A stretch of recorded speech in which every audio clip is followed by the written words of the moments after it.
Okay, ठीक है, सही है।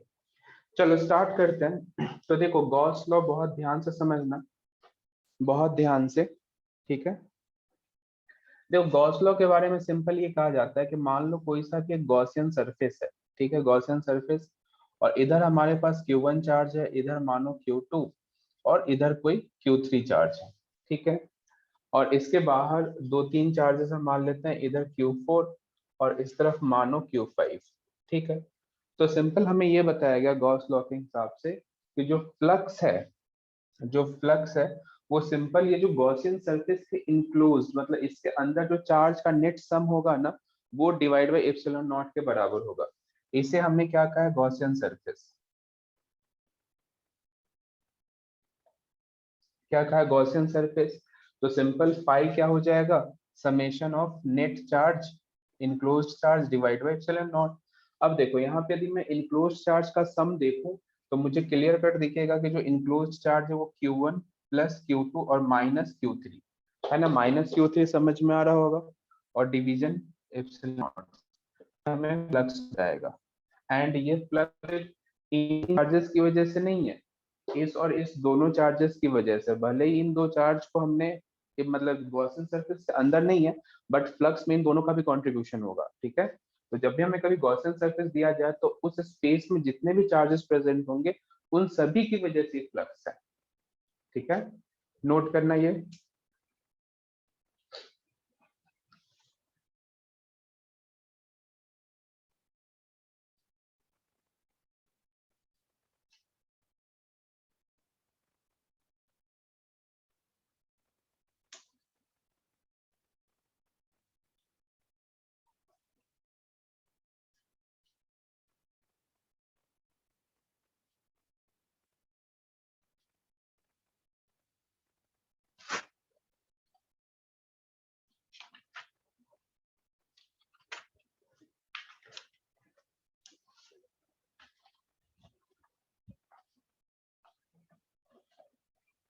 चलो अब मैं एक एक पॉइंट एक्सप्लेन कर रहा हूँ, जल्दी से नोट करो।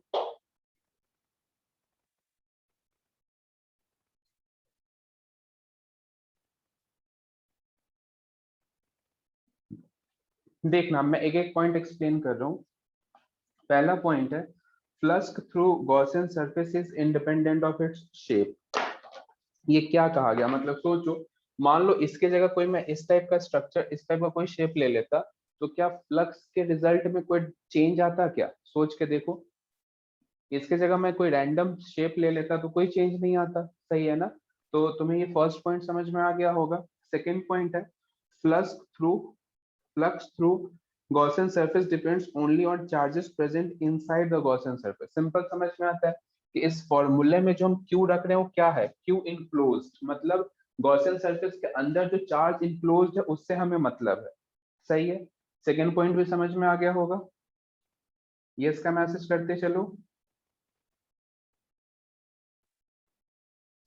चलो थर्ड देखो, थर्ड में गिवन है flux through Gaussian surface is independent of position of charges inside the Gaussian surface. सोचो यदि मैं यहीं पे कहूँ Q1 की जगह Q2 हो गया है, यहाँ पे Q1 हो गया है और Q3 को भी डिस्प्लेस कर दूं, तो क्या रिजल्ट में कुछ चेंज देखने को मिलेगा क्या,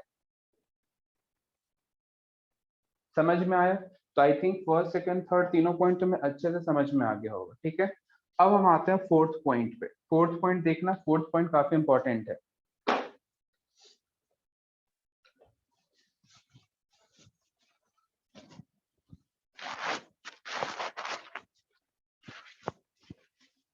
देखना फोर्थ पॉइंट, फोर्थ पॉइंट में गिवन है electric field intensity at the Gaussian surface is due to all charges present inside as well as outside। देखो कहने का क्या मतलब है, मानो ये मेरा कोई गॉसियन सरफेस है और मैं कहता हूँ कि यहाँ पे चार्ज है Q1, यहाँ पे सपोज माइनस Q2, इधर मैं Q3, इस तरीके से मानता हूँ, ठीक है। तो ऐसा बोला गया कि मानो कहीं यहाँ पे ए पॉइंट है और ए पॉइंट पे जो इलेक्ट्रिक फील्ड है, इलेक्ट्रिक फील्ड ये ड्यू टू ऑल चार्जेस है, ड्यू टू Q1 भी है, Q1 भी है, Q2 भी है एंड Q3, इन सभी की वजह से ये, फिर यूं कह सकते हो कि इन तीनों का जो नेट है वो है हमारा electric field at point A. क्या मतलब है इसका, समझते हैं। देखो हमें बताया गया है फ्लक्स, इससे पहले के डेफिनेशन को यदि तुम ध्यान से देखो तो ई डॉट ए बताया गया, याद है सभी को। अच्छा यहाँ पे जो हम ई यूज करते हैं बेसिकली है क्या, ई यहाँ पे है क्या, इलेक्ट्रिक फील्ड। अब तुम सोचो मैं ये कर्व सरफेस की बात कर रहा हूँ, इसका मतलब कि मैं इस कर्व सरफेस पे जो इलेक्ट्रिक फील्ड प्रेजेंट होगा उसी को तो मैं इंटीग्रेट करूंगा, समझ रहे हो ना। इस कर्व को मैं इंटीग्रेट करने वाला हूँ, तो इस कर्व पे जो भी इलेक्ट्रिक फील्ड है उसी को मैं इंटीग्रेट करने वाला हूँ। और इस कर्व पे इलेक्ट्रिक फील्ड ई है, तो बेसिकली ई है क्या, ई है यही। समझ में आया क्या तुम्हें। तो इसलिए कहा गया कि गॉसियन सरफेस पे जो भी इलेक्ट्रिक फील्ड है वो सिर्फ इनसाइड चार्जेस की वजह से नहीं, आउटसाइड चार्जेस और इनसाइड चार्जेस का नेट रिजल्ट है। समझ में आया हो तो इसका मैसेज करो। इसको तुम और क्लियर तरीके से समझना चाहो तो मानो एक पॉइंट चार्ज कैसे इस तरफ नेगेटिव है तो अपनी तरफ, ये पॉजिटिव है तो कुछ अपने से दूर, इस तरीके से। तो इन तीनों इलेक्ट्रिक फील्ड का ना ये रिजल्ट है, रिजल्टेंट है, ऐसा कह सकते हो, है ना। तो जो मैं ई ए कह रहा हूं ये बेसिकली है E one vector plus E two vector plus E three vector का वेक्टर सम। आया समझ। और यहाँ पे एक छोटा सा हमने एरिया ले लिया, तो इस एरिया पे जो इलेक्ट्रिक फील्ड उसे हमने ई ए कहा। ऐसे ऐसे बहुत सारे पार्ट लेते जाओगे, उसी को इंटीग्रेट करो, उसमें नेट फ्लक्स मिल जाएगा, जैसा कि हमने अभी तक किया है। ये नोट करना।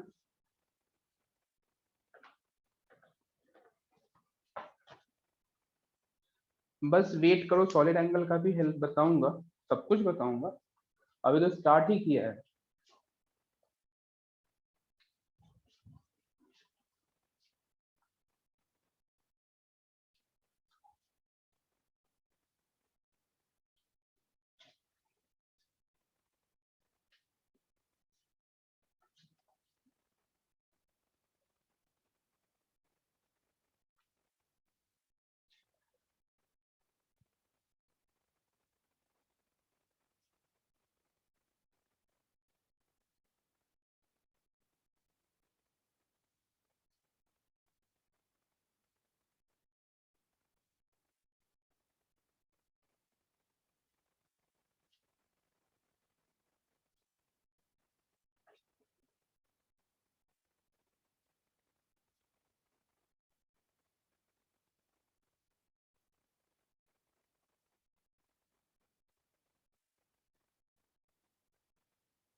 बढ़े आगे।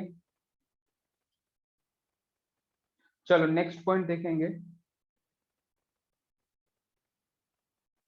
हाँ अभी मैं पॉइंट एक्सप्लेन कर रहा हूँ जो हमें ग्रुप पे पोस्ट किया था ना, एक इमेज, उसमें जितने भी पॉइंट्स थे वो एक्सप्लेन कर रहा हूँ।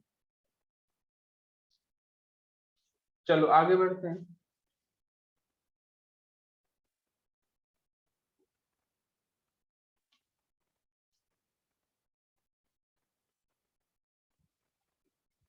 नेक्स्ट पॉइंट है in a closed surface incoming flux is taken negative and outgoing flux is taken positive. Simple, जैसे हमने अभी तक सॉल्व किया, सपोज करो ये हम कोई सॉलिड स्फीयर या हॉलो स्फीयर मान लो, और इधर से एक यूनिफॉर्म इलेक्ट्रिक फील्ड के हेल्प से मैं तुम्हें समझाने की कोशिश कर रहा हूँ। यूनिफॉर्म इलेक्ट्रिक फील्ड है, सोचना ध्यान से, सोचना ध्यान से। इस सॉलिड स्फीयर को मैं दो पार्ट्स में ब्रेक करूं, एक इधर का सरफेस और एक इधर का सरफेस, ठीक है। इस सरफेस को मैं S1 कहता हूं और इस सरफेस को मैं S2 कहता हूं। बताओ मुझे क्या होगा, S1 सरफेस की वजह से फ्लक्स पॉजिटिव या नेगेटिव, जो तुम्हें अभी तक सिखाया गया तो उसके रिजल्ट की हेल्प से बताओ।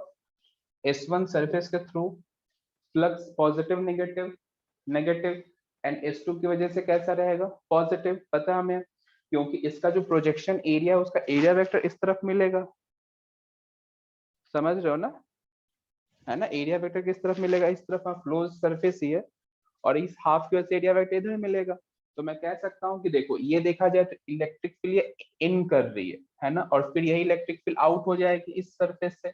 तो हम कह सकते हैं कि इनकमिंग फ्लक्स कैसा है, नेगेटिव, आउटगोइंग फ्लक्स कैसा, पॉजिटिव। इसके पीछे का लॉजिक है क्या, E dot area, right. E dot area में जब थीटा 0 डिग्री होगा तो इनकमिंग मतलब फ्लक्स पॉजिटिव, और जब थीटा 180 तो फ्लक्स नेगेटिव। तो इसी को इनने इनकमिंग और आउटगोइंग करके नाम दे दिया है। आई थिंक सबको समझ में आ गया होगा।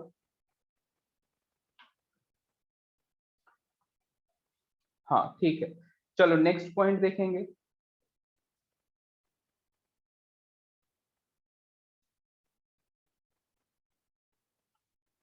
देखना नेक्स्ट पॉइंट क्या गिवन है, in a Gaussian surface phi equals to 0, सुनना ध्यान से, ये अच्छा पॉइंट है। फाई इक्वल्स टू 0, ठीक है, does not imply E equals to 0, है ना। फाई 0 है तो ई 0 हो भी सकता है, नहीं भी हो सकता है ना, ये मे बी का टाइप है, ठीक है। लेकिन ई इक्वल्स टू 0 है तो फाई जो है वो जरूर ही 0 होगा, मस्ट 0 है। मतलब इससे हम समझने की कोशिश करते हैं। मान लो हमारे पास कोई गॉसियन सरफेस है, समझना ध्यान से, एरिया परपेंडिकुलर हो सकता है, फर्स्ट केस में क्यों नहीं हो सकता, याद करो प्रोजेक्शन एरिया बताया हुआ है मैंने तुम्हें, प्रोजेक्शन एरिया बताया हुआ है ना। टेनिस बॉल को कट करो हाफ हाफ, और इस हाफ का जब तुम प्रोजेक्शन एरिया देखो तो एक डिस्क जैसा नहीं दिखेगा। हाँ, और नेट फ्लक्स 0, ये भी पता है अपने को, ठीक है। चलो देखना, मानो यहाँ पे मैं एक पॉजिटिव चार्ज Q1 कहता हूँ, यहाँ पे एक नेगेटिव चार्ज है Q2, और दोनों का मैग्नीट्यूड में इक्वल करता हूँ, एक पॉजिटिव Q है और एक नेगेटिव Q है। सोच के देखना, मैं यहाँ पे कोई P पॉइंट अज्यूम करता हूँ, तो क्या इस P पॉइंट पे इलेक्ट्रिक फील्ड 0 के बराबर है क्या, सोचो कॉमन सेंस से बताओ। इसकी वजह से इलेक्ट्रिक फील्ड इस तरफ और इसकी वजह से इस तरफ, तो नेट कहीं ना कहीं इस तरफ आएगा। तो देखो यहाँ पे तो नेट हमें मिल रहा है, जबकि इस सिचुएशन में फ्लक्स कितना है, 0। क्या बात समझ रहे हो। तो फ्लक्स 0 होने का मतलब ये कतई मतलब नहीं है कि इलेक्ट्रिक फील्ड 0 हो भी सकता है, नहीं भी हो सकता। हो कैसे सकता है, तो इक्वी डिस्टेंस ले लो, इक्वी डिस्टेंस के साथ साथ कुछ ऐसा कंडीशन बन जाए जब दोनों एक दूसरे से कैंसिल हो जाए, समझ रहे हो ना। तो हम ये कह सकते हैं कि फ्लक्स 0 का ये बिल्कुल भी मतलब नहीं है कि इलेक्ट्रिक फील्ड जो हो हमेशा 0 हो भी सकता है, कोई का ऐसा सीन बन जाए 0 हो भी सकता है, बट इलेक्ट्रिक फील्ड यदि 0 है तो फ्लक्स 0 होगा, ये कंफर्म है। कैसे, क्योंकि हमें phi equals to E dot D S या ई डॉट एरिया में सिखाया गया है। अब तुम खुद सोच के देखो, यदि इलेक्ट्रिक फील्ड ही 0 है तो फ्लक्स तो 0 होगा ना।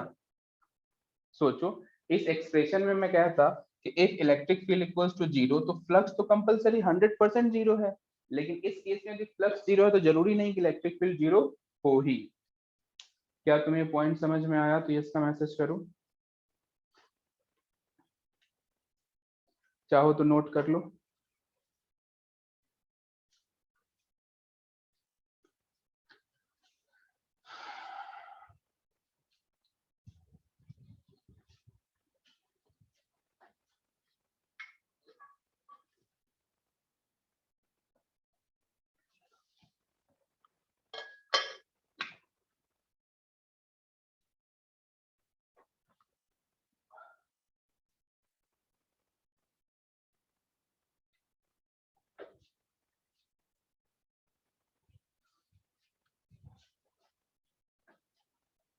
फर्स्ट केस में फाई इक्वल्स टू 0 कैसे आया, देखो ना, तुम्हें फाई कैसे बताया गया, total charge enclose divide by epsilon naught. तो इन दोनों का समेशन कितना होगा, एक पॉजिटिव क्यू है और एक नेगेटिव क्यू है, तो नेट चार्ज कितना है बताओ क्लोज सरफेस के अंदर, 0, तो फाई तो 0 होगा ना।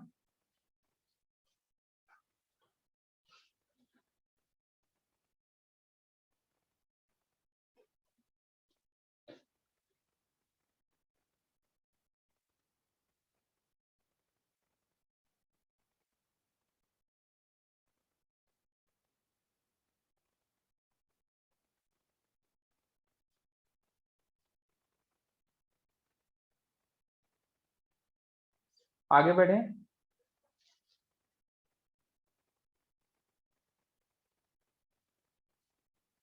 और उसके बाद जो सबसे आखिरी पॉइंट है, ये तो तुम्हें ऑलरेडी पता ही है कि कोई भी क्लोज्ड स्ट्रक्चर को यदि हम यूनिफॉर्म इलेक्ट्रिक फील्ड में रखें,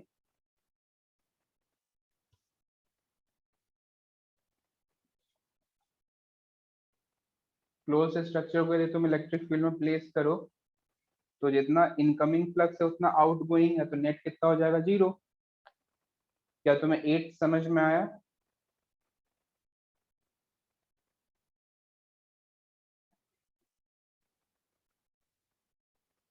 चलो, बस हमें ये देखना है कि जितने number of electric field lines in हो रहे हैं क्या उतने ही आउट हो रहे हैं क्या। तो जितना इन बराबर उतने आउट, हाँ टोटल 7 पॉइंट है बिल्कुल, जितने इन उतने ही आउट हो रहे हैं, तो नेट फ्लक्स किसके बराबर 0 के। ठीक है, चलो अब मैं तुम्हें इस पे बेस्ड कुछ क्वेश्चंस कराता हूँ। ठीक है, बहुत ध्यान से सीखना है एक एक point.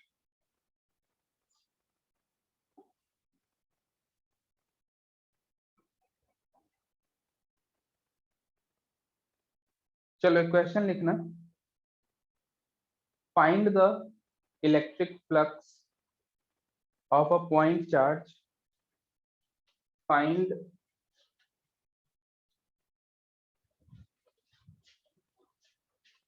electric flux of a point charge over a closed surface,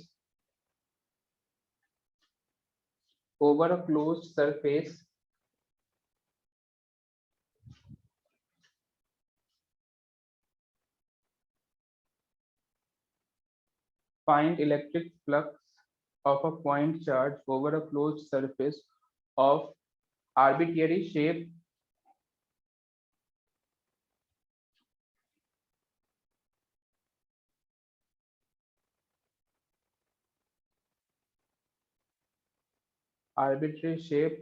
if point charge is placed,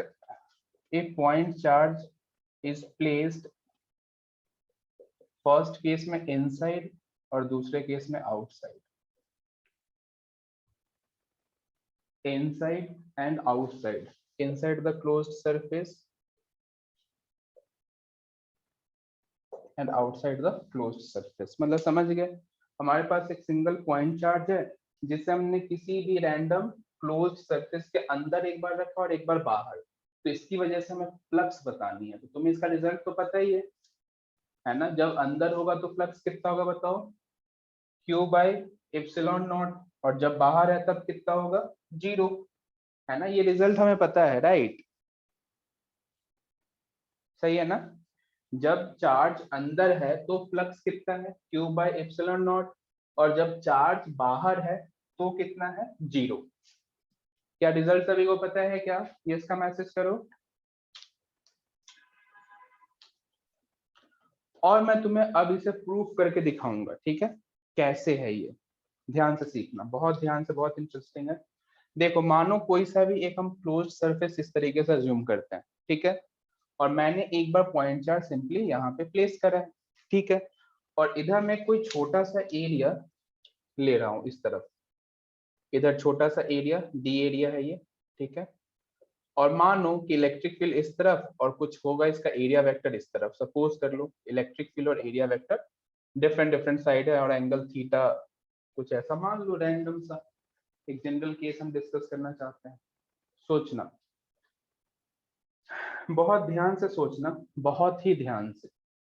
यदि मैं तुम्हें कहूं कि इस इलेक्ट्रिक मतलब इस चार्ज क्यू की वजह से r डिस्टेंस में मुझे इलेक्ट्रिक फील्ड बताओ, तो क्या तुम सिंपल ये कहते E equals to K Q upon R square, और सिंपल इसे ऐसे भी लिख सकते थे Q upon 4 pi epsilon naught R square, ये भी लिख सकते।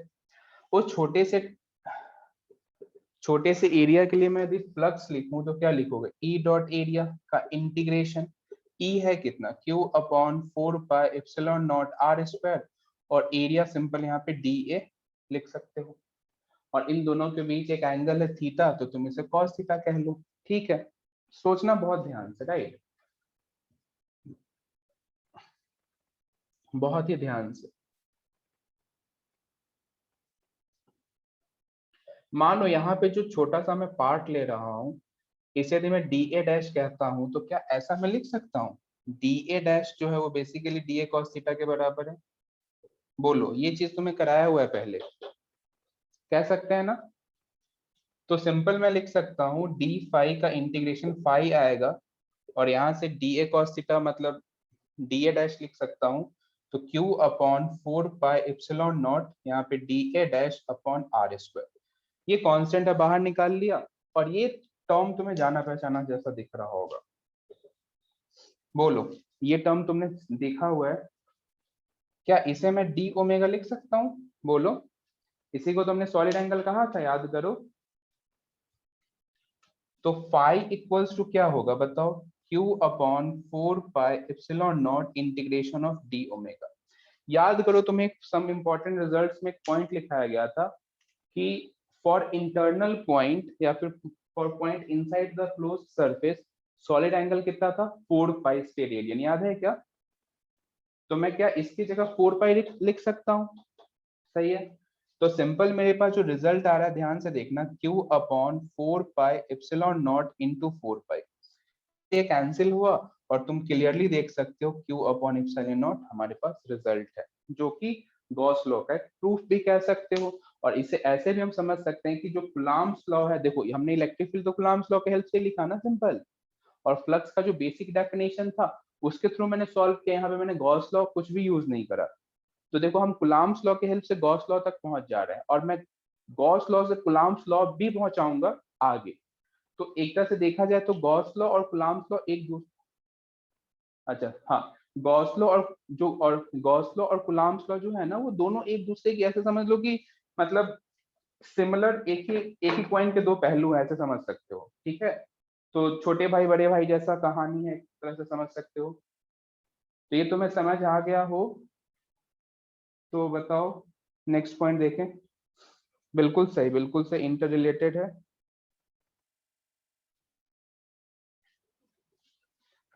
तो कभी भी, खैर ये मतलब ये क्वेश्चन तो 12th में नहीं आएगा, बट कभी भी पूछा जाता है कि गॉस लॉ का प्रूफ बताओ, तो तुम ये कर सकते हो, ये लिख सकते हो, ठीक है।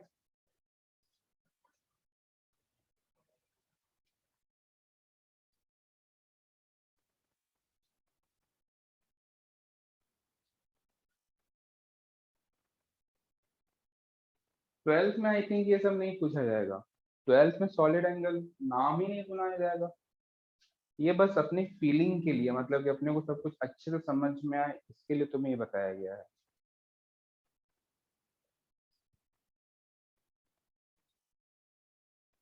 हम सॉलिड एंगल पढ़ रहे हैं, उसके यूज से कभी कोई फॉर्मूला, मतलब कभी फॉर्मूला कोई प्रूफ कर सकते हैं तो अच्छी बात है ना।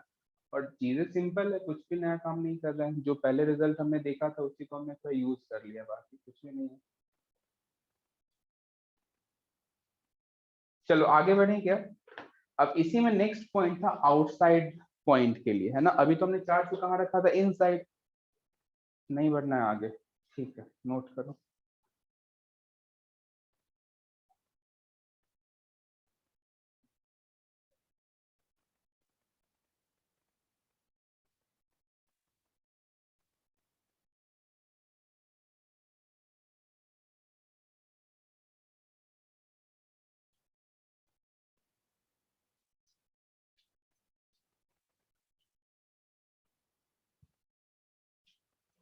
बिल्कुल सही, बिल्कुल सही। आउटसाइड पॉइंट के लिए ओमेगा जीरो होगा, तो फ्लक्स जीरो। तो ये भी तुम्हें प्रूफ में बताया गया था कि कोई भी पॉइंट, मतलब कोई भी पॉइंट चार्ज क्लोज सरफेस के बाहर हो तो उसकी वजह से फ्लक्स नहीं मिलेगा हमें, है ना। चलो सेकेंड पॉइंट देखेंगे, जब हमने चार्ज को किधर आउटसाइड रखा हुआ है।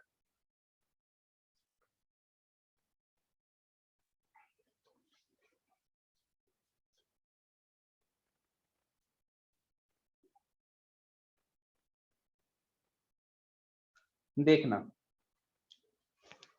कोई सा भी ये सरफेस मानो, और हमने पॉइंट चार्ज को बाहर प्लेस किया हुआ है। यदि मैं प्रॉपर इंटीग्रेशन से चलूं तो क्या मैं फाई इक्वल्स लिख सकता हूँ 4 pi epsilon naught and D area upon R square, और इसी को मैं चाहूँ तो Q upon 4 pi epsilon naught और इंटीग्रेशन ऑफ डी ओमेगा, है ना। और हमें पता है कि एक्सटीरियर पॉइंट के लिए डी ओमेगा कितना होगा? जीरो। तो यहाँ से फाई हम डायरेक्ट जीरो लिख सकते हैं। अब यदि मैं इसे तुम्हें थोड़ा डायग्राम या फिर ग्राफिकली विजुअलाइज कराने की कोशिश करूँ तो तुम इसे ऐसे भी समझ सकते हो। देखो, यदि मैं तुम्हें कहूँ कि इलेक्ट्रिक फील्ड लाइंस इस पॉजिटिव चार्ज के लिए ड्रॉ करो, तो मैं ऐसे ड्रॉ करोगे सिंपल। इस तरफ मैं ज्यादा ड्रॉ कर दे रहा हूँ, ठीक है।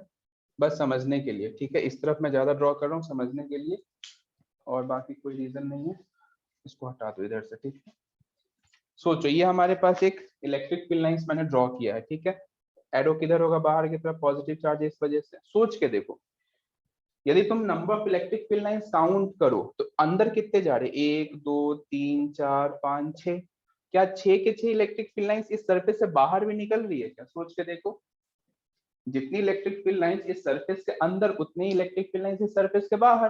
तो टेक्निकली हमें यही तो बताया गया था कि जितना इनकमिंग फ्लक्स है उतना आउटगोइंग फ्लक्स है, और दोनों एक दूसरे के साथ नेगेटिव के साथ रिलेटेड है। तो नेट कितना हो जाएगा, 0। जैसे तुम ग्राफिकली भी समझ सकते हो कि जितनी इलेक्ट्रिक फील्ड लाइंस इस सरफेस के अंदर उतनी इलेक्ट्रिक फील्ड लाइंस इस सरफेस के बाहर। समझ रहे हो क्या? ये भी डायग्राम ड्रॉ करो, और दो डायग्राम और ड्रॉ करो। देखो, मानो एक मैं स्फीयर ले रहा हूं, मतलब एक में मैं पॉजिटिव क्यू चार्ज प्लेस कर रहा हूँ और एक में नेगेटिव। तो देखो इसके इलेक्ट्रिक फील्ड लाइन से भी हमें ड्रॉ करना हुआ तो हम सिंपली ऐसे करेंगे, एरो किधर देंगे बताओ, बाहर की तरफ। तो देखो यहाँ से जितने भी इलेक्ट्रिक फील्ड लाइन से सब निकल ही रहे हैं, आने वाला कुछ भी नहीं है। तो इसकी वजह से जो फ्लक्स आएगा वो कैसा आएगा, पॉजिटिव। और इसको ऐसे भी समझ सकते हो, यहाँ पे यदि मैं छोटा सा एरिया लूं तो एरिया वेक्टर भी इस तरफ और इलेक्ट्रिक फील्ड भी सेम डायरेक्शन में, तो डॉट प्रोडक्ट पॉजिटिव आएगा। समझ रहे हो, थीटा 0 डिग्री होने की वजह से।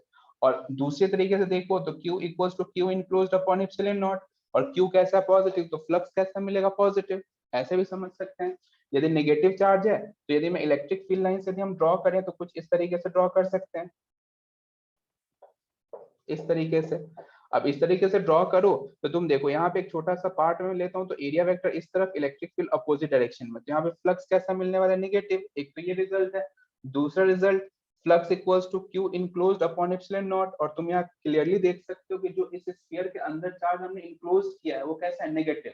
तो नेगेटिव होने की वजह से फ्लक्स ऑलरेडी नेगेटिव रहेगा, है ना। तो इसे तुम ऐसे भी समझ सकते हो, ये आउटगोइंग फ्लक्स है और ये इनकमिंग है। देखो इलेक्ट्रिक फील्ड लाइन यहाँ से आउटगोइंग है और ये इनकमिंग है, तो आई थिंक तुम्हें पॉजिटिव नेगेटिव में कभी कंफ्यूजन नहीं होगा।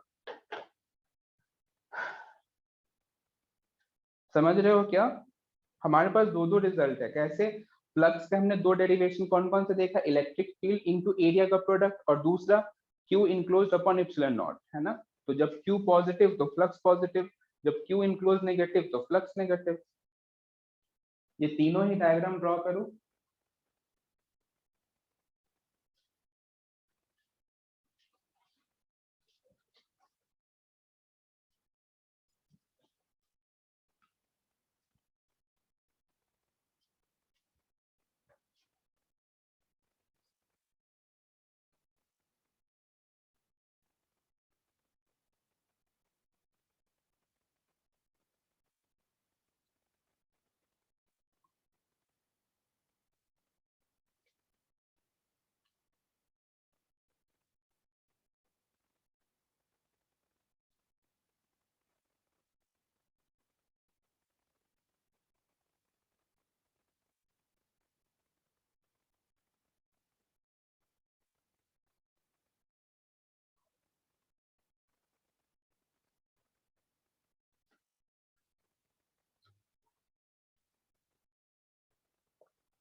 चलो यहाँ तक नोट कर लिए हो तो डन का मैसेज करो।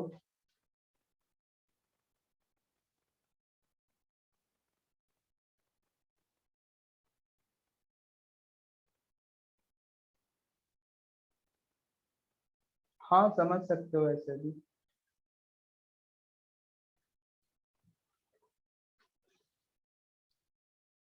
दोनों एक ही चीज है देखा जाए तो।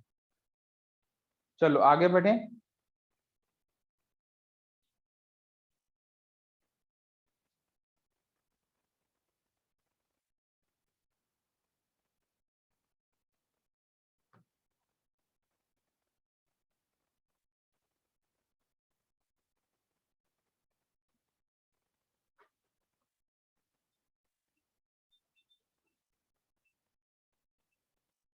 देखना,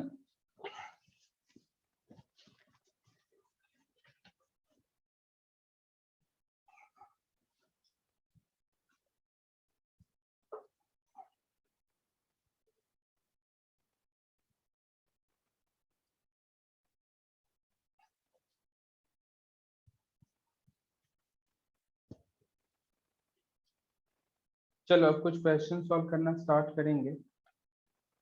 बहुत ध्यान से सीखना, बहुत ही ध्यान से देखना।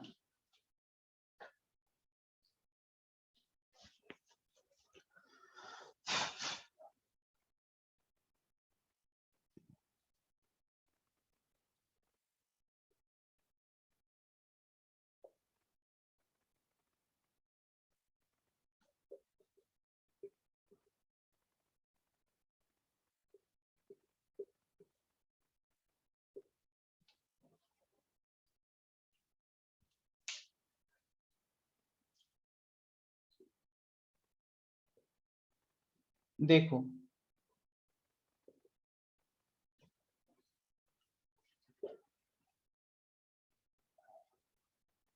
हमने क्या करा है कि इसके एक कॉर्नर पे क्यू चार्ज प्लेस कर दिया।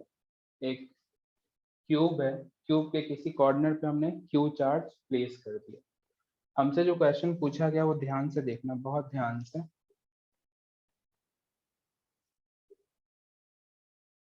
पीछे का जो सरफेस है उसे मैं 5 कह रहा हूँ और फ्रंट के सरफेस को 6। ठीक है। सबसे पहला क्वेश्चन तो ये है, find net flux through this cube.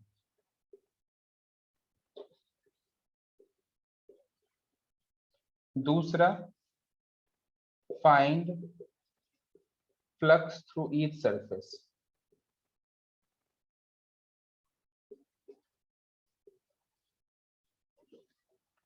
सोचो, दिमाग लगाओ, फिर अपन करेंगे सो।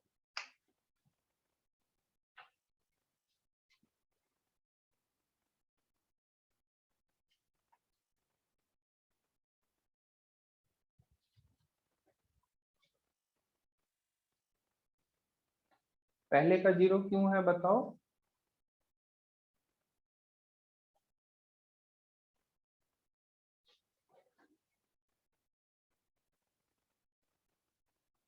चलो पहले समझने की कोशिश करते हैं। देखो पहली बात तो ये हमें समझ में आता है कि जो यहाँ पे हमें चार्ज गिवन है ना, हाँ सुनना ध्यान से, ये जो हमें चार्ज गिवन है प्रॉपर तरीके से इनक्लोज्ड है नहीं।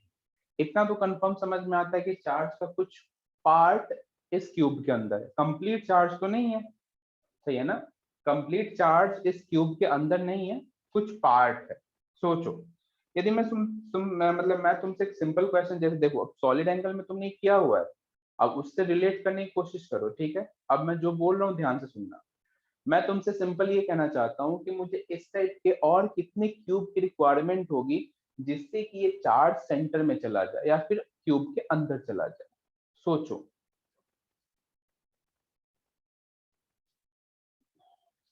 टोटल 8 क्यूब चाहिए होगा। कैसे, देखो एक इधर है, एक इधर चाहिए, तो एक और एक दो, फिर देखो 3 इधर, 4, है ना। तो ये 4 मिलके इस चार्ज का 50% ही ऑक्यूपाई करेंगे। और ऐसा ही 4 का सेट यदि मैं नीचे से लगा दूं तो ये चार्ज अब सेंटर में चला गया और हमारे पास टोटल 8 क्यूब आ गए हैं चारों तरफ से। ये तुम्हें समझ में आया हो तो बताओ, टोटल 8 क्यूब कैसे आए ये तुम्हें समझ में आया? किसी को डाउट तो नहीं है ना? अच्छा, अब एक बार मैं सॉलिड एंगल के हेल्प से समझाऊंगा और एक बार मैं नॉर्मल मेथड से समझाऊंगा। देखो, तो पहले नॉर्मल मेथड की बात करते हैं। नॉर्मल मेथड में हम सिंपल देखें तो हमारे पास टोटल नंबर ऑफ क्यूब कितने हैं? 8। तो मैं ऐसा समझ सकता हूँ कि 8 क्यूब की वजह से फ्लक्स है Q अपॉन एप्सिलॉन नॉट। सुनना, 8 क्यूब की वजह से फ्लक्स है Q अपॉन एप्सिलॉन नॉट, तो 1 की वजह से कितना होगा? Q upon 8 epsilon not. आया समझ? तो मैं सिंपल कहूं कि नेट फ्लक्स कितना होगा? Q upon 8 epsilon not. ये पार्ट तुम्हें समझ में आया हो तो बताओ। मैंने क्या कहा कि 8 क्यूब ने क्यू नॉट चार्ज इनक्लोज करा, तो एक ने कितना करा? क्यू नॉट बाई 8, ऐसे भी समझ सकते हो। या फिर यूं कह लो कि 8 ने मिलके Q divide by epsilon not flux दिया, तो उसमें एक का कंट्रीब्यूशन कितना होगा? तो उसका 1/8 पार्ट। सही है ना? अब चलो इसे हम सॉलिड एंगल से कैसे समझेंगे, एक बार पेज पलट के देखो। क्या तुमने इस क्यूब के लिए सॉलिड एंगल सॉल्व किया था क्या? एक बार देखो तो कितना आया था सॉल्व करके? π/2 आया था क्या? π/2 आया था ना? और ये π/2 कैसे आया था सबको पता है ये चीज, राइट? अब मैं तुम्हें सॉलिड एंगल के हेल्प से समझाने की कोशिश करता हूँ। क्या मैं ऐसा कह सकता हूँ कि जब सॉलिड एंगल हमारा 4π है, उस टाइम पे फ्लक्स हमें Q बाय एप्सिलॉन नॉट मिलता है? ऐसा कह सकता हूँ। जब एंगल क्लोज मतलब सॉलिड एंगल यदि हम देखें इंटरनल पॉइंट के लिए तो 4π ही होता है। तो 4π जब एंगल है तो है कितना? Q upon epsilon naught. तो एक के लिए कितना होगा? Unitary method, Q upon 4π epsilon naught. तो π/2 के लिए कितना होगा? तो Q upon 4π epsilon naught into π/2। इसे कैंसिल होगा और देखो रिजल्ट सेम है तुम्हारे सामने। कनेक्ट करने की कोशिश करो। ये मैंने सॉलिड एंगल के हेल्प से समझाया तुम्हें, जो तुमने लास्ट क्लास में पढ़े हो, और ये नॉर्मल मेथड जो अपन सिंपल समझ रहे हैं।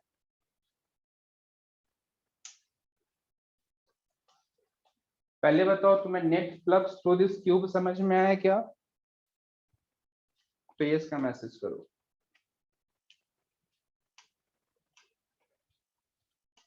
चलो उसके बाद हम सोचेंगे फ्लक्स थ्रू ईच सरफेस। अब हम ईच सरफेस की वजह से फ्लक्स निकालने पे फोकस करेंगे। ध्यान से पहले ये नोट कर लो प्रॉपर तरीके से। कुछ पॉइंट्स इन केस तुम लिखना चाहो तो लिखते चलना, ताकि ये हमेशा ध्यान रखना कि जब ये नोट तुम 2 या 3 मंथ बाद 4 मंथ बाद पढ़ो तो तुम्हें प्रॉपर तरीके से समझ में आ जाए। तो अपने हिसाब से कुछ स्टार मार्क करके पॉइंट लिखते चलना, क्योंकि नोट्स तुम खुद के लिए बना रहे हो तो नोट्स तुम्हें समझ में आना भी चाहिए। ठीक है?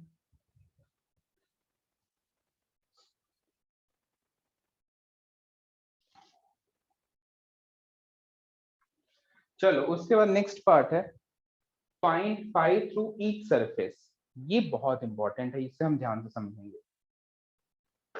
इसे तुम्हें विजुअलाइज करना होगा, देखना।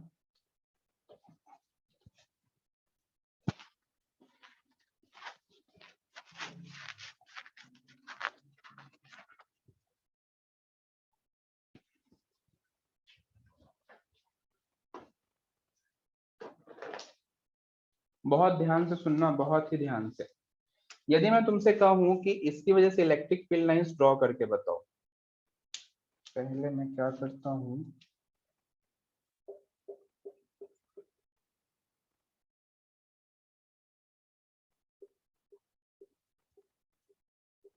ये मैंने फ्रंट फेस को मार्क करा है। देखो फ्रंट फेस है ना, जो अपन ने 6 मार्क करा हुआ था उसकी बात कर रहे हैं। ये है थर्ड,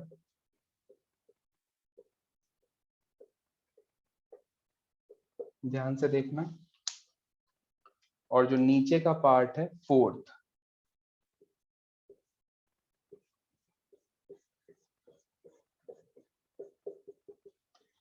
क्या तुम्हें तीनों सरफेस अच्छे से दिख रहे हैं क्या?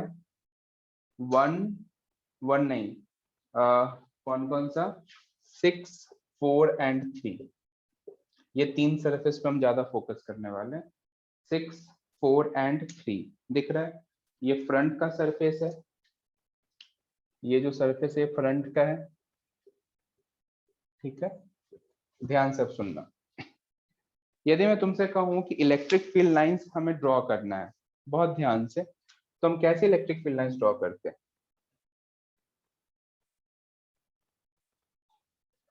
इस तरीके से चारों तरफ है ना, ऐसे ही होता। विजुअलाइज करने की कोशिश करना, नीचे भी चारों तरफ होता है, ठीक है। अब एक बार सोचना ध्यान से, बहुत ध्यान से सोचना, बहुत ही ध्यान से। इसको तुम ऐसे समझो, एक मैं इसके पैरेलल डायग्राम ड्रॉ कर रहा हूँ।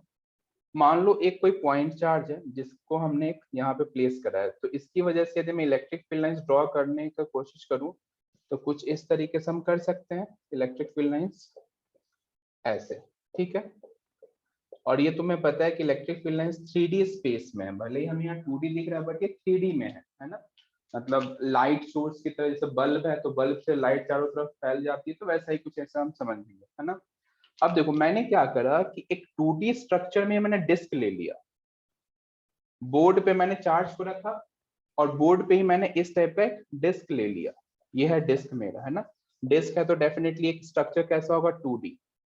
अब यदि मैं तुमसे कहूं कि इस डिस्क की वजह से इस पॉइंट चार्ज ने कितना इलेक्ट्रिक फ्लक्स प्रोड्यूस करा, तो क्या आंसर करोगे?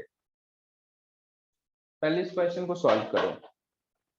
क्वेश्चन सिंपल है, मैंने एक सिंपल व्हाइट बोर्ड पे पॉइंट चार्ज रखा, ठीक है। अब इस पॉइंट चार्ज पे ही मैंने चारों तरफ से एक डिस्क, स्फीयर नहीं डिस्क, है ना, 2D स्ट्रक्चर डिस्क हमने ड्रॉ कर दिया। और मैं तुमसे पूछ रहा हूँ कि find the electric flux through this disc, तो डिस्क की वजह से कितना आंसर करोगे? आंसर आ रहा है Q अपॉन एप्सिलॉन नॉट। यदि मैं तुमसे कहूं कि क्या डिस्क ने इस चार्ज को कंप्लीटली ऑक्यूपाई किया हुआ है क्या, बोलो, क्या डिस्क ने इस चार्ज को कंप्लीटली ऑक्यूपाई किया हुआ है क्या? नहीं। तो फिर Q बाई एप्सिलॉन नॉट कैसे आएगा? Q/2 कह रहे हो तो क्या हाफ को इसने ऑक्यूपाई किया हुआ है? नहीं, बिल्कुल भी नहीं। तुम्हें ये ध्यान रखना होगा डिस्क का थिकनेस कितना होता है, 0। जो हम डिस्क जानते हैं, जो हम फिजिक्स में यूज करते हैं, वो 2D होता है, राइट। उसमें एक्स एंड वाई एक्सिस ही होगा, जेड नहीं होगा, क्योंकि हम 2D इसीलिए तो कहते हैं ना कि जेड उसमें है ही नहीं। तो जेड उसमें कितना है, टेंडिंग टू 0। सोचो सोचो। तो एक ही, बिल्कुल। अब ये प्लेन सरफेस बन गया है। अब प्लेन सरफेस है तो देखो इसका एरिया वेक्टर किधर होगा, परपेंडिकुलर। और इलेक्ट्रिक फील्ड कैसे, इसी प्लेन में, तो इसका डॉट कितना आएगा, बोलो, इसका डॉट कितना आएगा?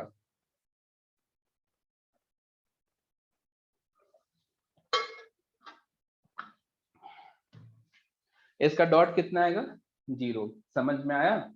मतलब इस डिस्क के लिए हम इलेक्ट्रिक फ्लक्स क्या कहेंगे, 0। क्यों? क्यों? तो जस्ट बिकॉज की electric field and area vector both are perpendicular. तुम्हें ये पार्ट समझ में आया क्या, कैसे कह रहा हूं मैं?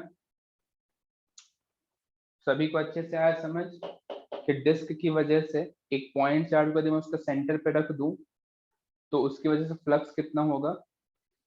नहीं, क्या नहीं है समझो, बताओ। मैं तुमसे कहूं कि इस डिस्क से जो भी इलेक्ट्रिक फील्ड लाइंस पास हो रही है और एरिया वेक्टर, क्या दोनों के बीच एंगल 90 डिग्री नहीं है क्या? तो एंगल 90 तो फ्लक्स 0। और डिस्क है तो एकदम तुम्हें इसे 2 डायमेंशनल मानना है, मतलब इसमें जेड एक्सिस कितना है, 0। मतलब थिकनेस 9 के बराबर, थिकनेस है ही नहीं।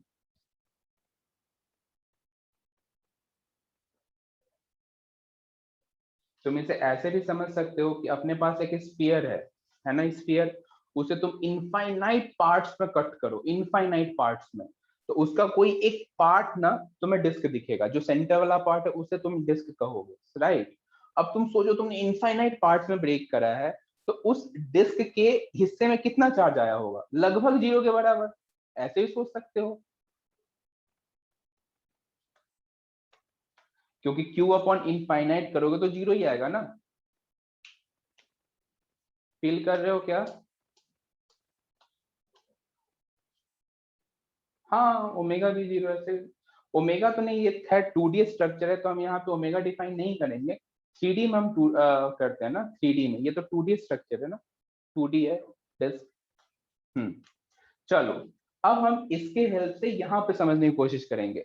अब जो मैं सरफेस तुम्हें कह रहा हूँ 643, विजुअलाइज करो 643, क्या इन तीनों ही सरफेस के लिए एरिया वेक्टर और इलेक्ट्रिक फील्ड परपेंडिकुलर है क्या? सोचो।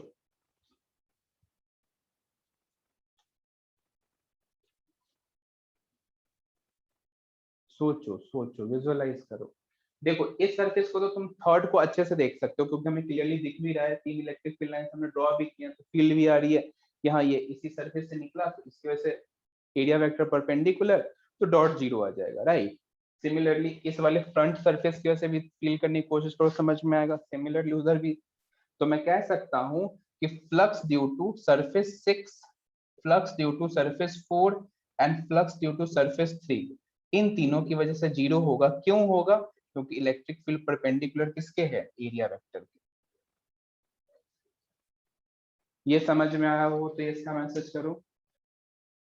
देखो अब हम इसका एक शॉर्टकट देखें तो शॉर्टकट में ये बताया जाता है, कभी भी कोई भी चार्ज किसी भी सरफेस से डायरेक्ट कांटेक्ट में हो ना, डायरेक्ट कांटेक्ट में, तो फ्लक्स जीरो। डायरेक्ट कांटेक्ट का क्या मतलब है? जैसे मान लो हमारे पास ये स्क्वायर है, ठीक है, ये क्या है? स्क्वायर 2D है, और मैंने इसके कॉर्नर पे चार्ज रख दिया, कॉर्नर पे चार्ज, इसकी वजह से फ्लक्स कितना होगा? जीरो। कैसे जीरो? तो फील करो, इलेक्ट्रिक फील्ड लाइंस तुम ड्रॉ करोगे इसके प्लेन में, तो तुम ऐसे ही ड्रॉ करोगे। अब देखो electric field line area vector कैसे? परपेंडिकुलर, जीरो, है ना। तो इसे तुम ऐसे भी याद रख सकते हो कि कोई भी सरफेस से चार्ज डायरेक्टली कनेक्ट है, डायरेक्टली कनेक्ट का मतलब उसी प्लेन में है, तो फ्लक्स जीरो उस पर्टिकुलर सरफेस की वजह से। समझ में आया हो तो यस का मैसेज करो। मैंने सपोर्टिंग डायग्राम बहुत सारे ड्रॉ कर दिए, तो ये भी है तुम्हें समझने के लिए, एक ये भी है समझने के लिए, ठीक है। अच्छा अब हम बात करते हैं जो बचे सरफेस है, यानी कि सरफेस कौन कौन सा बचा है? Second, surface first and surface fifth. Surface fifth, इन तीनों की वजह से हम फ्लक्स निकाले।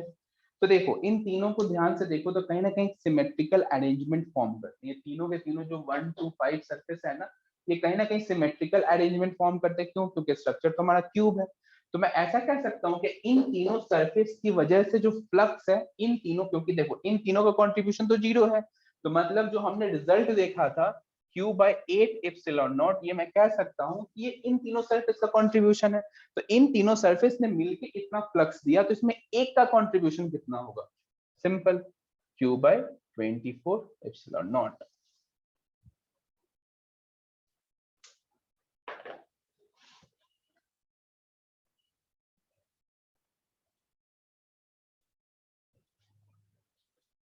नोट करना, ये सब डायग्राम भी ड्रॉ कर लेना, कैसे इलेक्ट्रिक फील्ड और एरिया वेक्टर परपेंडिकुलर है।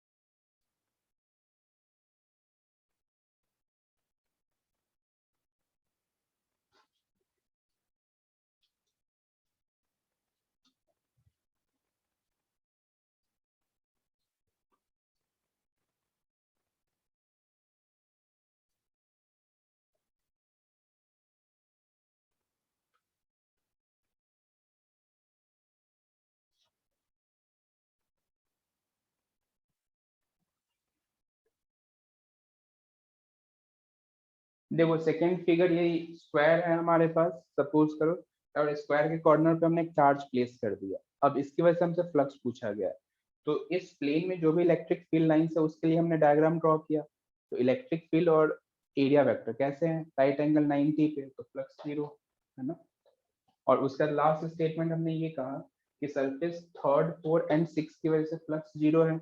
मतलब कि जो हमें नेट फ्लक्स मिला है Q अपॉन 8 एप्सिलॉन नॉट, ये बाकी इन तीनों सरफेस की वजह से मिला होगा, क्योंकि ये तो हमें जीरो दे रहे हैं। तो इन तीनों सरफेस का कंट्रीब्यूशन कितना है? 8, मतलब Q अपॉन 8 एप्सिलॉन नॉट, तो उसमें एक एक का कितना होगा? तो 1/3 Q upon 8 epsilon not.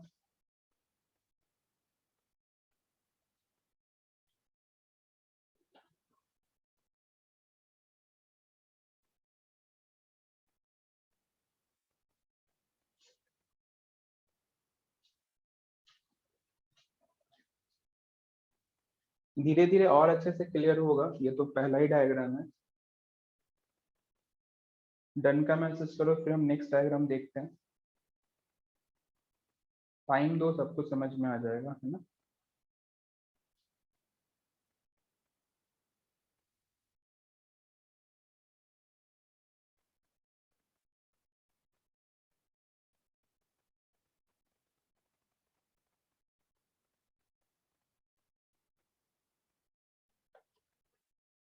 Simple flux के लिए इलेक्ट्रिक फील्ड और एरिया वेक्टर को हम डॉट करके निकालते थे ना। तो बस इसमें ये बोला गया कि इलेक्ट्रिक फील्ड लाइंस इस प्लेन में है और इसका एरिया वेक्टर इसके परपेंडिकुलर होगा, तो डॉट प्रोडक्ट कितना हो जाएगा, 0।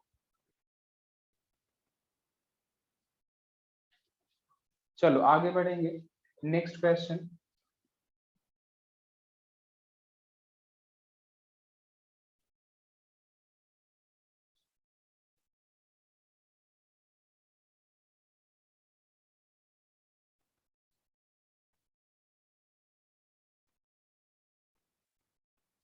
देखना next question.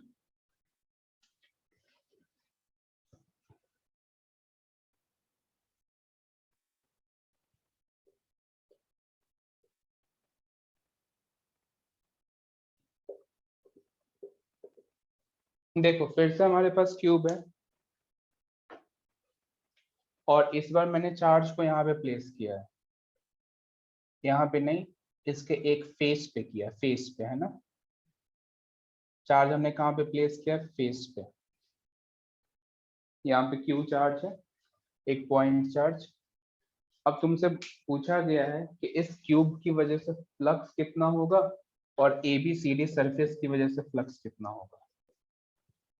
Find net flux through this cube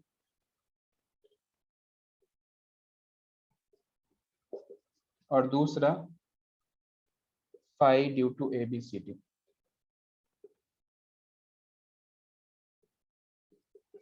करो सॉल्व।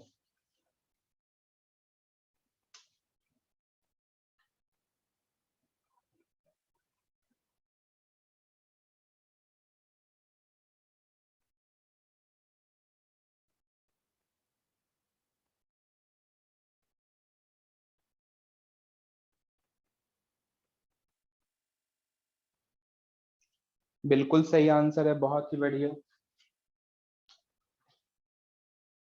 बस हमें ये कोशिश करना है कि उस पॉइंट चार्ज की वजह से जो भी इलेक्ट्रिक फील्ड लाइंस निकल रही हो ना, वो किसी क्लोज सरफेस से पास हो, सिंपल। बिल्कुल सही, बिल्कुल सही, बिल्कुल सही। सही आंसर बता रहे हो सभी। अब सोचो, एक ऐसा ही क्यूब मैं इसके बगल में प्लेस कर दूं, सही है ना। एक ऐसा ही क्यूब मैं इसके बगल में प्लेस कर दूं, तो अब ये चार्ज इनक्लोज्ड हो गया।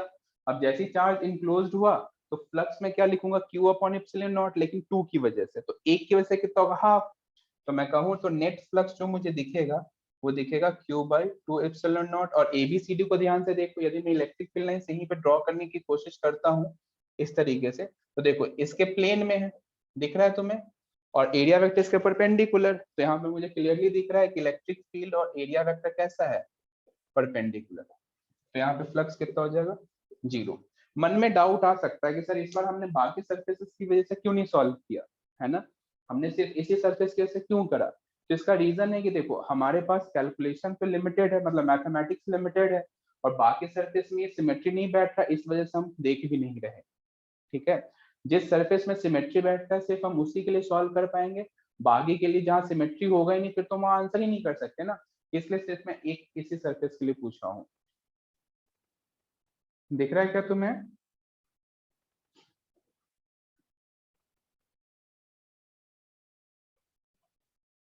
नेट वाला वापस बता दूं, मैं कह रहा हूं कि एक ऐसा ही क्यूब इसके बगल में प्लेस कर दो, एक ऐसा ही क्यूब।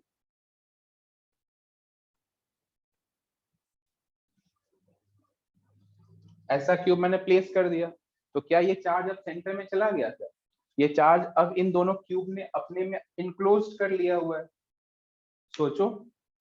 तो अब नेट फ्लक्स कितना होगा, क्यूब बाई एप्सिलॉन नॉट, लेकिन इन दो क्यूब की वजह से, तो उसमें एक क्यूब का कितना कंट्रीब्यूशन है, 50%।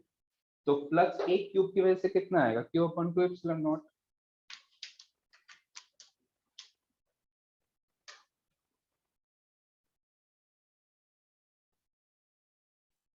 सभी को ये क्वेश्चन समझ में आया हो तो यस का मैसेज करो।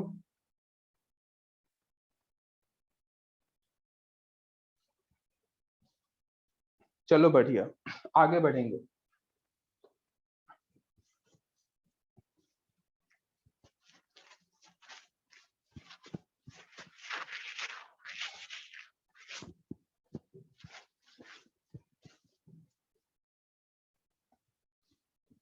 देखना नेक्स्ट,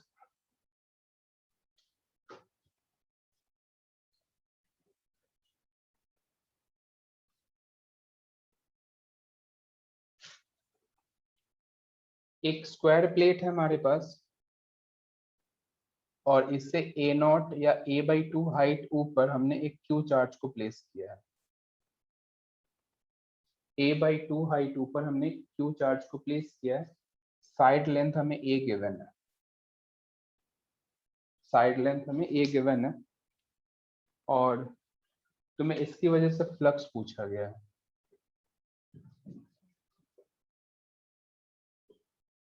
लगाओ दिमाग।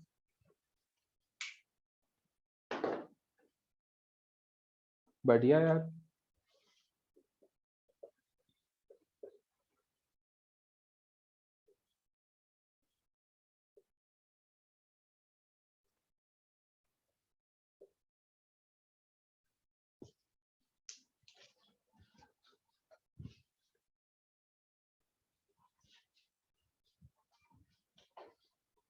बिल्कुल सही आंसर है, बिल्कुल सही आंसर है, बहुत ही बढ़िया, सभी का आंसर सही है। कैसे किए, तो सभी ने इसे एक क्यूब में कंस्ट्रक्ट कर दिया होगा, है ना, क्यूब में कंस्ट्रक्ट कर दिए होंगे सभी ने, ऐसे, ठीक है, तो क्यूब बन गया। तो अब मुझे पता है कि इस क्यूब की वजह से फ्लक्स कितना मिलने वाला है हमें, क्यू अपॉन एप्सिलॉन नॉट, और ये सिमेट्रिकल है तो एक की वजह से कितना मिलेगा, तो A B C D surface की वजह से हमें कितना मिलेगा, तो phi 1 equals to Q upon 6 epsilon naught. सही है ना। अब चाहे तो हम इसे सॉलिड एंगल से कर सकते हैं, क्यों, क्योंकि हमें इसकी वजह से सॉलिड एंगल पता है, ठीक है, तो मैं जिस स्ट्रक्चर के लिए सॉलिड एंगल पता हो उसी से हम सॉल्व कर सकते हैं। तो देखो इस स्ट्रक्चर को तुम ध्यान से देखना, क्या हमने इस स्ट्रक्चर के लिए लास्ट क्लास में सॉलिड एंगल सॉल्व किया था क्या, बताओ, किया था या नहीं, कितना था बताओ, कितना, 2π/3, यही था क्या, देखो एक बार, क्या हमने सॉलिड एंगल यही लिखा था, 2π/3 लिखा था क्या, एक बार चेक कर लो। तो अब यदि 2π/3 है तो हम क्या करेंगे बताओ, 4π ने कितना फ्लक्स इनक्लोज किया, क्यू अपॉन एप्सिलॉन नॉट, एक ने कितना करा, तो Q upon epsilon into 4π upon में, तो 2π/3 कितना करेगा, तो simple Q upon 4π epsilon naught into 2π/3 into 2π/3, इसे ये कैंसिल, इससे ये कैंसिल, और देखो रिजल्ट तुम्हारे सामने।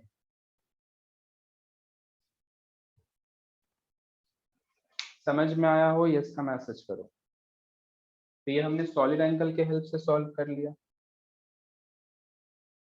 तुम्हें यदि सॉलिड एंगल नहीं भी आता हो तो भी कोई दिक्कत नहीं है, बाकी से मतलब बिना सॉलिड एंगल के भी तुम सारे क्वेश्चन कर सकते हो, ठीक है, इन केस किसी को ऐसा लगता हो कि सॉलिड एंगल नहीं समझ में आए, कोई दिक्कत नहीं है, बिना सॉलिड एंगल के भी तुम सारे क्वेश्चन सॉल्व कर सकते हो।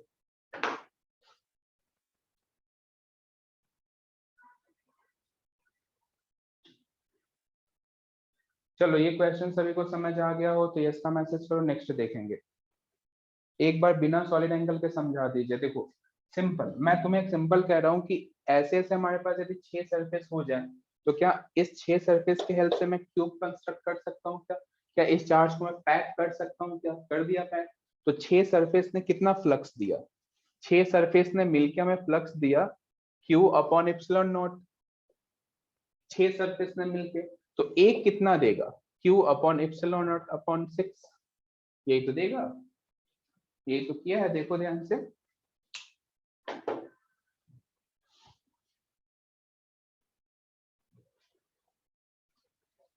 2 मिनट का टाइम है, अभी तक जो भी तुमने पढ़ा है एक बार पेज पलट के देखो।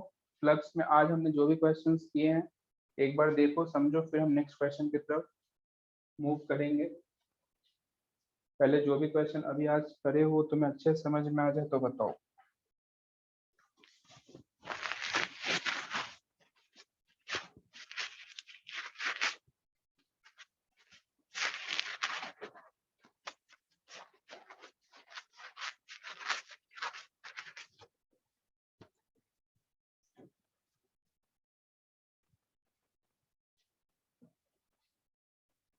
बढ़िया।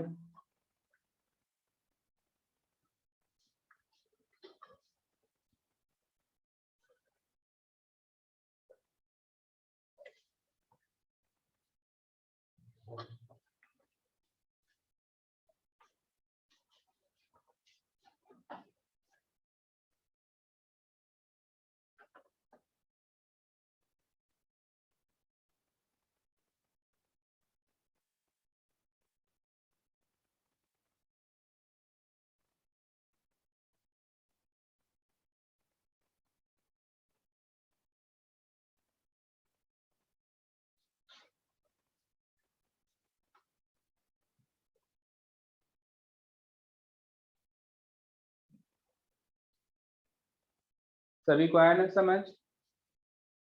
चलो आगे बढ़ते हैं, नेक्स्ट क्वेश्चन।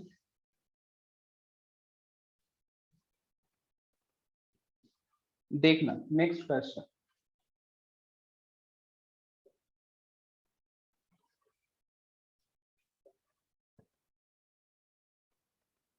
ये हेमिस्फीयर है, एक बार हम इसे ओपन ले रहे हैं, ओपन हेमिस्फीयर है, मतलब ये जो सरफेस है कैसा है, ओपन। और इसके सेंटर पे हमने क्यू चार्ज प्लेस कर दिया, सेंटर पे कितना क्यू चार्ज प्लेस कर दिया। तो तुमसे मैं सिंपल पूछ रहा हूँ, find flux through this hemisphere. करो तो सॉल्व।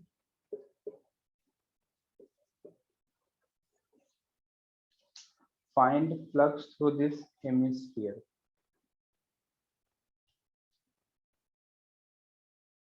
बहुत आसान, कितना हो जाएगा बताओ, Q अपॉन 2 एप्सिलॉन नॉट। कैसे पता लगा? तो एक ऐसा ही हेमिस्फीयर जब तुम इधर रख दोगे तो ये चार्ज इनक्लोज्ड हो गया है, तो दो ने मिलके इसे इनक्लोज करा, तो एक का कंट्रीब्यूशन कितना होगा, 50%।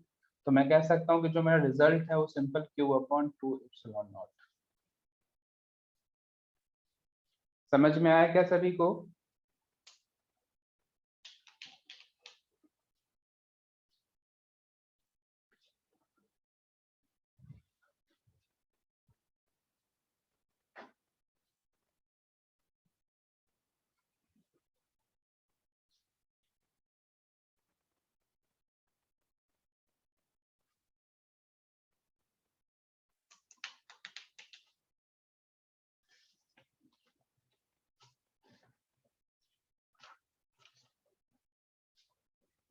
चलो नेक्स्ट क्वेश्चन देखेंगे। अब मैंने इसे ओपन की जगह क्लोज कर दिया, अब ये क्लोज्ड सरफेस है। तो सबसे पहले तो तुम्हें दिस नेट फ्लक्स बताना है, और इसे यदि मैं S1 मानूं और इसे यदि मैं S2 मानता हूं तो तुम्हें पूछा गया तुमसे कि S1 और S2 की वजह से भी फ्लक्स बताओ। करो तो सॉल्व। 3 क्वेश्चन है, फर्स्ट इधर, सेकंड और इधर थर्ड।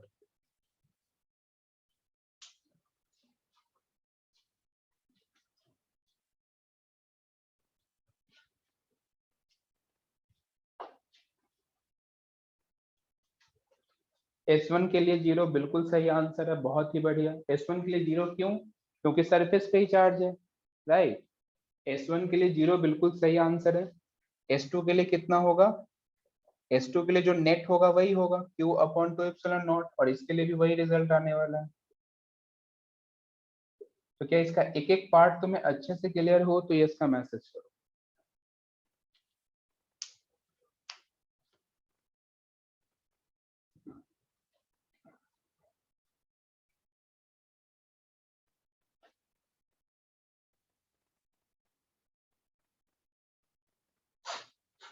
सही है ना, कोई दिक्कत नहीं यहाँ तक। तो अब मैं तुम्हें एक बार होमवर्क दे दे रहा हूँ।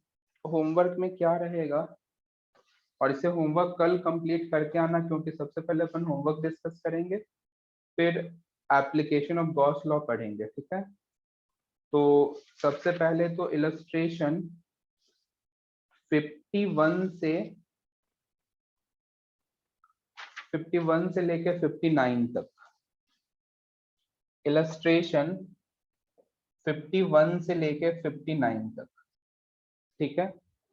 इलस्ट्रेशन 51 से लेके 59 तक, और उसके बाद बिगनर बॉक्स 7 कंप्लीट।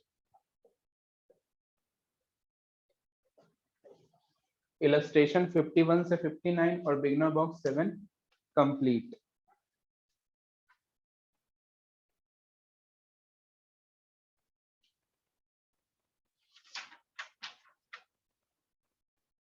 इसे सॉल्व करने में टोटल टाइम 1 आवर या फिर हाँ 1 घंटा या 1.5 घंटा के आसपास लगना चाहिए, उससे और नहीं। तो ये होमवर्क है। हाँ,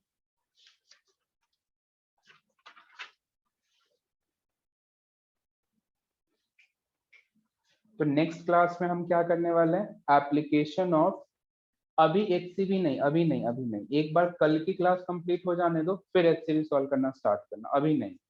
एक बार मुझे एप्लीकेशन पढ़ा लेने दो, एप्लीकेशन ऑफ गॉस लॉ, फिर स्टार्ट करना, ठीक है। अभी बिगनर बॉक्स फिनिश करो, और इन केस तुम्हें एक्स्ट्रा टाइम बच जाता हो तो अब एक्सरसाइज 1 सॉल्व करना स्टार्ट कर दो।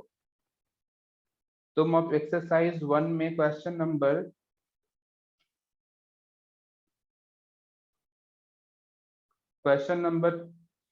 39 तक सॉल्व कर सकते हो, ठीक है।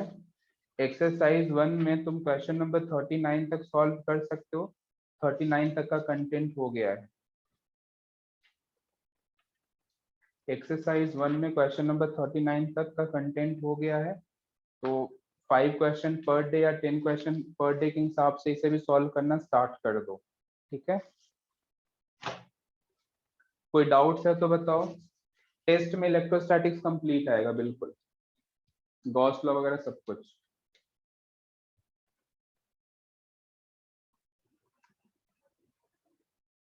नेक्स्ट क्लास में हम एप्लीकेशन स्टार्ट करेंगे, है ना, क्योंकि सभी कनेक्टेड टॉपिक है इस वजह से। ठीक है, फिर आज हम यहीं पे एंड करते हैं, नेक्स्ट क्लास में अपन कंटिन्यू करते हैं, ठीक है। Okay bye. जेई मेन में इलेक्ट्रोस्टैटिक कितने मार्क्स का आता है, कम से कम एक क्वेश्चन तो मान के चलो, है ना, एक क्वेश्चन मान के चलो। अरे मेन एनटीए में क्या हो रहा है ना आजकल, कि बहुत ही रैंडम पैटर्न है, उसमें क्या है कि क्वेश्चन अब सॉफ्टवेयर सिलेक्ट करता है, तो कभी कभी 2-3 क्वेश्चन पूछ देते हैं, कभी टच भी नहीं करते हैं, कभी एक क्वेश्चन, तो ये बहुत ही रैंडम है, तो इसलिए हमें सब कुछ तैयार करके जाना है। हाँ, इस वीक में चैप्टर कंप्लीट हो जाएगा, इस वीक में ये चैप्टर कंप्लीट हो जाएगा। एडवांस में 100% आते हैं, बिल्कुल कंफर्म।